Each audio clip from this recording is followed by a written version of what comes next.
What is up, my fellow subscribers, viewers, and everyone else? How y'all doing? I'm gonna give you guys a recap review on the new episode of Durarara X210, which is on episode 10.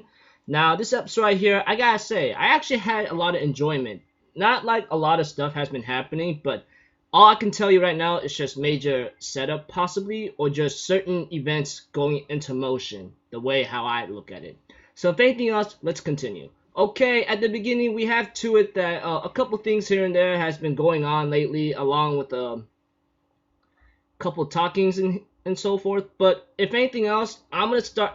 I'm gonna tell you guys. I'm gonna start at a certain order of a talk, which goes by with Kita Masomi, along with Ayaba Ryu. Well, I'm going to go to a certain order about certain events that's been going on lately, and it might be a little complicated and confusing, but please bear with me. Okay, let's get going.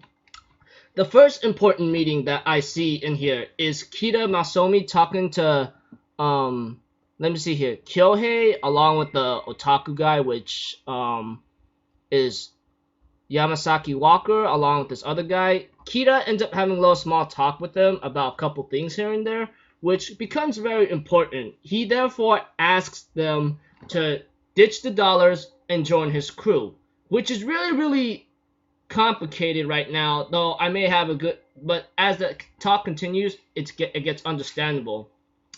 So we get to find out that Kita wants to destroy the dollars, and that is not revealed later during the episode, but I'm going to reveal it anyway because I think this meeting is much more important because it may lead to certain events that could cause major chaos. So let's go.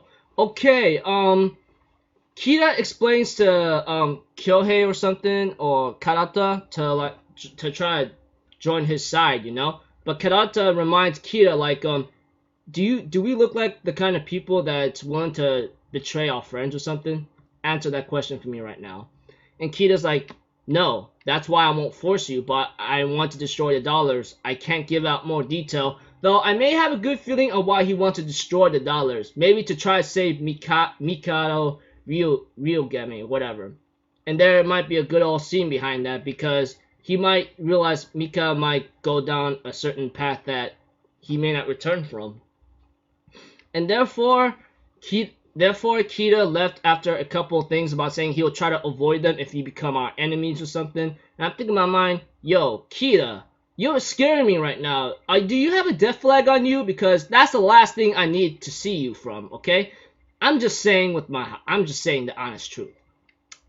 Anyways, there was a scene about Henri and Erika and so forth, but that was only around the beginning. But another scene involves like this guy in the glasses that's gonna need protection, which I do not find really important in it until they mention Isaiah Orihara, which became a major setback for me because he is always the guy behind the scenes as the Joker in the city, you know, and we all know that. And there was a meeting between Isaiah and this other guy, which I've forgotten his damn name, but it seems like he might be the father or a chaperone of Akane, you know, the little girl with the stun taser gun that tries to kill Shizuo or something, which is just hilarious. But as it continues, we get to find a couple things here and there that Isaiah is told to keep an eye or try to get rid of a guy, which is Mikado. And I'm thinking in my mind, you gotta be joking me, right? And so forth. And therefore, there were other important meetings too that I may have forgotten, but those are the only two things I can only see.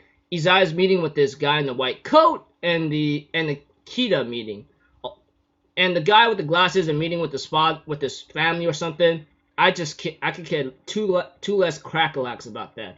But if it becomes important, please let me know because sometimes there are some things that I do not tend to look deeply into, you know. So please forgive me on that. Let's continue. Okay, Alba Ryu or something ends up having a little talk with his older brother or something, you know? I think that's, and therefore that's the guy with the hammer with the messed up scar face and the glasses, you know? Black kind of glasses.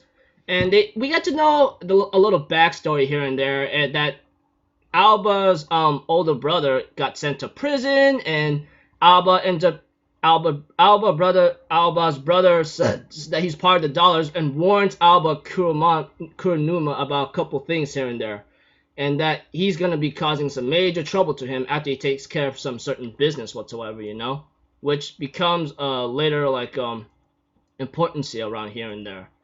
There was a little like small mini talk with a detective looky like person, but I could care two crackalacks about that. But if it becomes important to a certain foreshadowing, please let me know, because certain meetings don't seem important to me unless there are certain characters that I see deem important is important to me. So anyways, as the episode continues, we have to it that Karata has been thinking hard about want to be part of the Yellow Scars, and I'm thinking in my mind, once you're part of a crew, stay in that crew, because leaving it and trying to join again is impossible, is literally the hardest thing to even do. Take the example of One Piece. Those of you who even watched the One Piece or read One Piece would know what I'm talking about. It's a fact. Anyways, there's some ugly news of events that Karata gets hit by a car, and it's shown. I'm like, oh, hell no, you did not do that. Everyone gets the receiving message from it, even Anri-chan to Erika to Paul Walker. Well, Walker, Yumasaki or something, you know? And later on, Shizuo's like, oh, hell no. Who the hell did a hit and run on someone I know? Mika wanted to come by, but he can't, because it seems like he's worried about a couple things. Even Mika asked Alba to go take care of it. So yeah. So there are only a couple events that I found in here. Even Izai looks like he's behind the scenes on that, because he tells Mikado like, what are you gonna do now, Mikado? And I'm thinking in my mind, freaking lord, you gotta be kidding me? Did you set that up? Frick, man. I love Izai anyway, though, you know. He's a crazy behind the scenes as an info broker, as the Joker of the city. The Joker part, I don't take credit for that. Anyways, the only three events I find in here is Kira's meeting with Karota, and the meeting with Izaya and the guy in the white coat, the Alba's brother meeting, just a little small backstory and other information which you may have to find out. Although it may have play a major role in the story, though I don't really see much in it. And Karota getting hit by a car. So those are the four events. Kira's meeting with Karota, Izaya's meeting with the guy in the white coat, Alba's backstory with his older brother, and the last thing, Karota getting hit by a car.